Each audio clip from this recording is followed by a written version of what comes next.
Football ইতিহাসের সবচেয়ে ব্যয়বহুল এবং প্রযুক্তি নির্ভর বিশ্বকাপ কি আমাদের দরজায় কড়া নাড়ছে? ৭,০০০ ফুট উচ্চতার এস্তাদিও অস্তেকা নাকি পাপড়ির মতো খুলে যাওয়া মার্সিডিজ বেঞ্জ স্টেডিয়াম? কোনটি কাঁপাবে ২০২৬ বিশ্বকাপ? চলুন দেখে আসি বিশ্বকাপের ১৬টি ভেন্যুর অবিশ্বাস্য সব গল্প।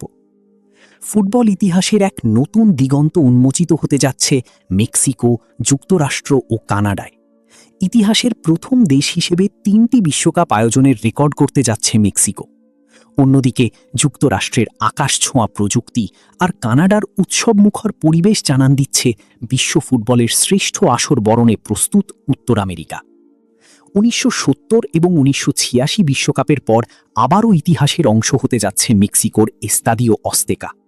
ম্যারাডোনার সেই বিখ্যাত হ্যান্ড অফ গড এবং গোল অফ দ্য সেঞ্চুরির স্মৃতিধন্য এই মাঠটি সমুদ্রপৃষ্ঠ থেকে প্রায় ৭,২০০ ফুট উঁচুতে অবস্থিত। উচ্চতার কারণে পাতলা বাতাসে এখানে ফুটবলারদের স্ট্যামিনার কঠিন পরীক্ষা দিতে হবে। আটলান্টার এই স্টেডিয়ামটি আধুনিক প্রকৌশলের এক অনন্য নিদর্শন। এর ছাদটি ৮টি বিশালাকার পাপড়ির মতো, যা খোলা বা বন্ধ হওয়ার সময় মনে হয় যেন কোনো ফুল ফুটছে।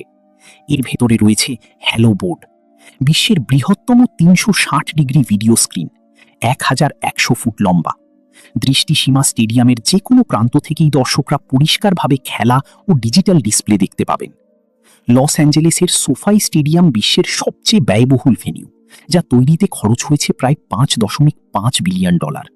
মাটির নিচে খোদাই করে তৈরি এই স্টেডিয়ামের ছাদটি স্বচ্ছ প্লাস্টিকের, যা প্রাকৃতিক আলো প্রবেশ করতে দিলেও বাইরের তাপ আটকে রাখে।